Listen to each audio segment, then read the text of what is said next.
मुझे ना हनुमान जी का गदा आसमान में साफ दिख रहा है, तो मेरे हस्बैंड को यकीन नहीं हुआ कि अरे बादलों का तो कोई भी आकार बन जाता है, लेकिन फिर भी उनकी अभी तक मनोकामना कोई भी पूरी नहीं हुई है। तो उन लोगों के लिए मैं ये कहना चाहूँगी, पढ़ना या पढ़ना सिर्फ नहीं है। हम जो अगर पहले तो हमें बुक हमारे पास होनी चाहिए।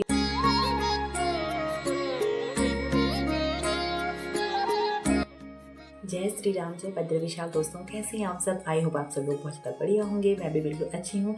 स्वागत है आप सभी का आज के नई वीडियो में। और आज के वीडियो का जो टॉपिक है वो ये है कि अगर आप बहुत लंबे समय से हनुमान चालीसा का पाठ कर रहे हो लेकिन आपको अभी तक कोई रिजल्ट नहीं मिला है, तो इसका क्या कारण है। मेरे पास बहुत सारे कमेंट्स आए थे कि हम तो इतने टाइम से कर रहे हैं, साल भर हो गया है, लेकिन हमारी तो प्रभु ने कभी सुनी नहीं, हमारी एक भी इच्छा पूरी नहीं हुई है अभी तक। और हमने राम नाम लिखना भी शुरू करा है, लेकिन हमें तो कुछ भी संकेत नहीं मिलता। तो इसका क्या मतलब हुआ? आखिर प्रभु तक हमारा जो ये पूजा पाठ है वो क्यों नहीं पहुंच पा रहा है? इसका क्या रीज़न है?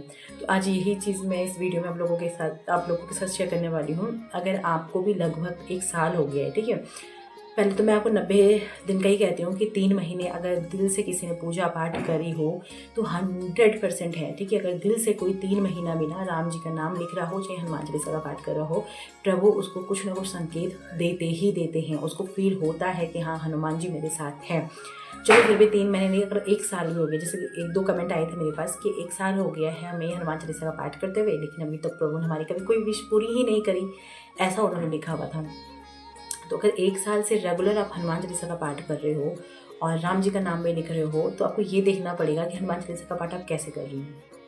आप उस दौरान कुछ ना कुछ गलती तो कर ही रहे होंगे ना, जिसके बाद आपको पाठ का जो रिज़ल्ट है वो मिल नहीं पा रहा। वरना बहुत सारे लोग ऐसे हैं जो हनुमान चालीसा का ही सिर्फ़ और सिर्फ हनुमान चालीसा का पाठ करते हैं और राम जी का नाम या सीता राम जी का नाम का जाप करते हैं, लिखते हैं, उनको अनगिनत अनुभव होते हैं। आपको क्यों नहीं हो पा रहे हैं? तो सबसे पहले तो मैं एक मेन कारण ये बता देती हूँ कि हो सकता है ना आप उस मतलब हम पाठ कैसे करते हैं। सबसे पहले तो ये मेन चीज़ है, पाठ हमें दिल से करना है, भाव से करना है। सिर्फ लिखा हुआ है, रटना या पढ़ना सिर्फ नहीं है। हम जो अगर पहले तो हमें बुक हमारे पास होनी चाहिए, पढ़ते हुए हमें हनुमान चालीसा का पाठ करना है। किताब हमारे पास होनी चाहिए, याद भी है हमें तो भी किताब हमारे पास ही होनी चाहिए, ठीक है। और जो हम पढ़ रहे हैं ना उसको ध्यान से पढ़ना है। हमारा मन वहीं पे होना चाहिए, दिमाग में इधर उधर का कोई विचार या किसी भी चीज़ की टेंशन उस वक्त नहीं होनी चाहिए। आप वो चीज़ किसके लिए कर रहे हो? प्रभु के लिए कर रहे हो ना। तो पूरे 24 घंटे में से 10 मिनट अगर आप प्रभु के लिए सच्चे मन से, सच्चे हृदय से नहीं दे सकते, तो आप कैसे उम्मीद रख सकते हो कि प्रभु आपके लिए कुछ करेंगे, है ना। और प्रभु बहुत दयालु हैं। हनुमान जी अपने हर एक भक्त की सुनते हैं। आप बस 10 मिनट उनके पास बैठो, दिल से बैठो, सारी चीज़ें छोड़ छाड़ के बैठो, बस मन से उनके पास बैठो और दिल से प्रार्थना करो, ठीक है। मैं हमेशा कहती हूँ भाव से करो, क्योंकि भगवान को कुछ नहीं चाहिए ना, भोग उतना चाहिए। भोग भी नहीं लगाते हो कोई बात नहीं, लेकिन भाव है ना, तो वो बस भाव के भूखे हैं। तो दिल से पाठ करो। और हमारा दिमाग, सबसे पहले हमारा विचार, हमारे दिमाग में कोई विचार नहीं आने चाहिए, किसी चीज़ की टेंशन नहीं होनी चाहिए। हनुमान चालीसा की किताब अपने पास रखो, उसको देखकर पढ़ो, और अगर आपको याद भी है तो बुक फिर भी अपने पास रखो और प्रभु की मूरत की तरफ देखते हुए प्रभु पढ़ो, ठीक है। तो मैं भी हमेशा ऐसे करती हूँ, किताब मेरे पास ही होती है, मुझे याद है लेकिन मैं किताब अपने पास रखती हूँ और मेरा जो ध्यान होता है वो प्रभु के चित्र की तरफ होता है। फ़ोटो जो है मेरे पास, पंचमुखी हनुमान जी की फ़ोटो है, मैं उसकी तरफ देखती हूँ। और मेरे पास हनुमान जी की मूर्ति भी है जो कि मंदिर में है, और फ़ोटो दीवार पर लगी हुई है। तो मैं हमेशा दीवार पर जो फ़ोटो लगी है उनको देखते हुए मैं पाठ करती हूँ। और मुझे अनगिनत अनुभव हुए, अनगिनत, ठीक है। मुझे तो मैं अपने तो चलो बताती रहती हूँ, पर और भी आपको बहुत सारे लोग मिल जाएंगे इनका अनगिनत अनुभव है। देखो हनुमान जी ना कैसे सहायता करते हैं पता है। इस साल फरवरी की बात है, मैं जोशीमठ में ही थी। जोशीमठ में जिस जगह पे हम लोग रहते हैं वहाँ पे कभी वानर नहीं आते हैं, कभी नहीं। कुछ है वहाँ पे, मतलब पौराणिक टाइप का ही कुछ है ऐसा जिसकी वजह से वानर नहीं आते हैं। अब एक मनोकामना थी मेरी जिसमें मैं भगवान से कह रही थी कि अगर आप मेरे साथ हो, है ना। कुछ नेगेटिव एनर्जी का भी उस वक्त प्रभाव था मेरे ऊपर बहुत ज़्यादा, सपने वगैरह बहुत ख़राब आ रहे थे मुझे उस वक्त, और थोड़ा डर भी लगता था। तो मैंने कहा अगर आप मेरे साथ हो तो मुझे वानर रूप में दर्शन दो। मैंने सुना है कि यहाँ पे कभी वानर नहीं आते हैं, पर आपको मेरे लिए आना होगा, आना होगा, आना होगा। तो मैं हर रोज़ सुबह पूजा करने के बाद जो बाहर पे जाती थी ना, तो मैं देखती थी कि कहीं पे क्या पता मुझे वानर दिख जाए, पर मुझे कभी नहीं दिखा। 1 दिन, 2 दिन, 3 दिन ऐसा हो गया। 5वें दिन की बात कर रही हूँ, 5वें दिन के शाम को, मंगलवार का ही दिन था वो, शाम का समय मैं ना अपने कमरे में लाइट जलाने के लिए जा रही थी और फ़ोन पे मैं अपने हस्बैंड से बात कर रही थी। मेरे हस्बैंड मतलब इधर थे जहाँ हम रहते हैं अभी, और मैं उस वक्त जोशीमठ में थी जहाँ मेरा ससुराल है। तो मैं अपने हस्बैंड से फ़ोन पे बात कर रही थी। सीढ़ियों से मैं ऊपर आई थी, मेरे साथ मेरा बड़ा बेटा शिवांश भी था। मेरी नज़र अचानक से आसमान की तरफ पड़ती है और फ़ोटो लगा रही हूँ मैं। फ़ोटो में इतना क्लियर नहीं दिख रहा होगा आपको, लेकिन मेरे को कुछ सेकंड के लिए हनुमान जी के जो गधा होता है, तो गधा का पूरा स्वरूप मुझे आसमान में दिखा, क्लियर दिखा। और ऐसा लग रहा था कि साक्षात वो हनुमान जी का ही गधा है और हनुमान जी का ही गधा था। मैं उनके सामने जिद कर रही थी कि मुझे दर्शन दो, दर्शन दो, दर्शन दो, अगर आप मेरे साथ हैं। उन्होंने मुझे भले ही वानर रूप में दर्शन नहीं दिए, लेकिन उन्होंने मुझे संकेत दिया कि मैं टेंशन क्यों कर रही हूँ, वो तो हर वक्त मेरे साथ है। ये फ़ोटो आप देख लीजिए।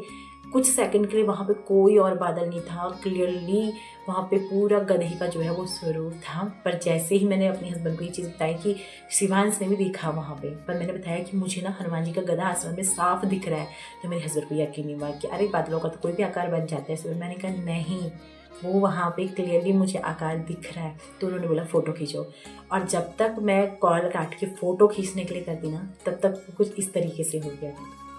तो ये मेरा पर्सनल एक्सपीरियंस है। आप कैसे कह सकते हैं कि हनुमान जी की पूजा करने से कुछ नहीं होता, या हम कर रहे थे साथ में कोई संकेत नहीं है। कुछ ना कुछ गलती आपसे हो रही होगी, जिसके बावजूद हनुमान जी आपको पूजा जो है उन तक नहीं पहुंच पा रही है, या कुछ संकेत आपको नहीं मिल पा रहे हैं। और ये तो मेरा है, लेकिन मेरे जैसे लाखों लाखों भक्त हैं ऐसे, जिनके साथ हर रोज़ कुछ ना कुछ अनुभव जुड़ते रहते हैं हनुमान जी से रिलेटेड। बहुत सारे लोग हैं, साक्षात दर्शन देने भी आते हैं उन्हें। उस दिन मुझे बहुत ज़्यादा खुशी हुई थी, बहुत ज़्यादा खुशी, और बहुत धन्यवाद मैंने दिया था। मैंने तुरंत उनके लिए चूरमे का जो है ना प्रसाद बनाया था, और हर रोज़ वैसे मंगलवार को मैं बनाती हूँ, पर उस दिन तो मैंने कुछ ज़्यादा ही दिल से खुशी से बनाया था कि अरे प्रभु ने मेरी प्रार्थना जो है ना वो स्वीकार कर दी है।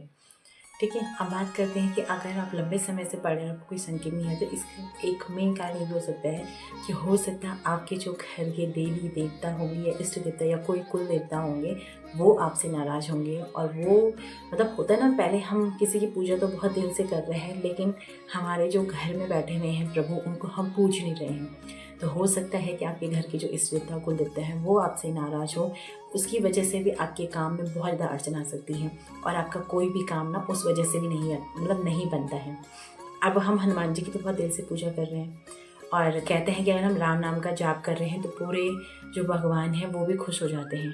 ठीक है, लेकिन आपके घर में जो है इष्ट देवता, कुल देवता, या देवी माँ जो भी आपके हैं, हमेशा उनके लिए भी आप प्रसाद, भोग, उतना ही मान सम्मान, उनका नाम, उनके लिए धूप दीप करो जितना आप बाबा जी के लिए करते हैं। बाबा जी के साथ हमारा कनेक्शन है, लेकिन आपके घर में जो है, जो इतने समय से आपके घर पे हैं, आप अगर उनकी पूजा पाठ नहीं करोगे, तो वो जो हनुमान जी की तो आप पे पूरी कृपा है, लेकिन आपके जो घर में बैठे हैं ना, वो नहीं होने देंगे। तो उनको भी प्रसन्न करना आपको बहुत ज़्यादा ज़रूरी है। अब आपको कैसे पता लगेगा कि आपके घर के जो इष्ट देवता कुल देवता वो आपसे नाराज़ है? तो उन्हीं के पास बैठो, दिल से मन से बैठो उनके पास, उनसे पूछो कि अगर आप हमसे नाराज़ हैं तो आप हमें स्वप्न में दर्शन दें, किसी न किसी रूप में आके दर्शन दें, वो आपके लिए दर्शन देंगे। और नहीं तो अपने घर में जो भी आपकी कुल देवता हैं या इष्ट देवता हैं, उनके लिए अर्जी बांधो। अब अर्जी कैसे बांधती हैं? वही एक सूखा जो नॉर्मल होता है, सिरफल होता है, उसे लीजिए, उसको एक कपड़े में लपेटिए, उसमें दक्षिणा रखिए। ठीक है, और अपने जो भी घर के आपके कुल देवता हैं उनके नाम से आप रखिए, और उनसे कहिए कि क्षमा चाहते हैं, इतने समय से हम आपकी पूजा पाठ नहीं कर पाए हैं, लेकिन आप हमें स्वप्न में दर्शन दीजिए और आप हमें बताइए कि आपकी पूजा पाठ किस तरीके से करनी है।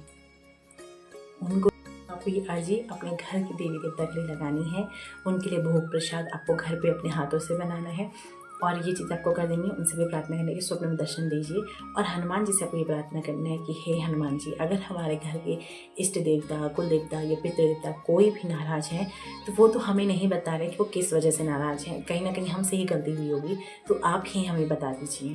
अगर आप तक मेरी प्रार्थना पहुंच रही है, मैं आपके डेली पूजा पाठ करती हूँ, आप मुझे बताइए कि आखिर मुझसे क्या गलती हुई है जिसकी वजह से मेरा काम नहीं बन रहा है। और जो हमारे इष्ट देवता कुल देवता है, उनको मनाने में मेरी मदद करिए। देखिए आपको ना कोई उपाय ज़रूर मिल जाएगा। सपने के माध्यम से मिले या कहीं इधर उधर से कहीं न कहीं से आपको कोई ना कोई उपाय मिल जाएगा। ठीक है, तो आपको ये जो कार्य है वो आप ज़रूर करने हैं। आप अपने घर की जो इष्ट देवता कुल देवता हैं उनकी अर्जी आप ज़रूर लगाएगा। बाकी हनुमान जी ना सबकी सुनते हैं, आपकी भी ज़रूर सुनेंगे। आप पूजा पाठ अपना करते रहिए, बिल्कुल भी आपको तोड़ना नहीं है। दृढ़ विश्वास रखिए उनके ऊपर। वो उनकी अगर आप पूजा पाठ कर रहे हो ना, तो अगर आपके कोई नाराज़ भी हैं तो आपकी पूजा पाठ में अगर इतनी शक्ति है ना, तो वो उनको मनाने में भी आपकी हेल्प ज़रूर करेंगे, ज़रूर करेंगे। ठीक है, क्योंकि उनको तो बहुत ज़्यादा दया है। तो आपको कमेंट में सीताराम हनुमान ज़रूर लिखना है, जय श्री राम लिखिए या जय नीम करोली बाबा जी लिखिए। और अगर आप चाहते हैं कि आपकी मनोकामना पूर्ति हेतु मैं 108 राम जी का नाम लिखूँ, तो आप इंस्टाग्राम पे मुझे अपने नाम के साथ अपनी मनोकामना भेज सकते हैं। मैं ज़रूर दिल से आपके लिए प्रार्थना करूँगी।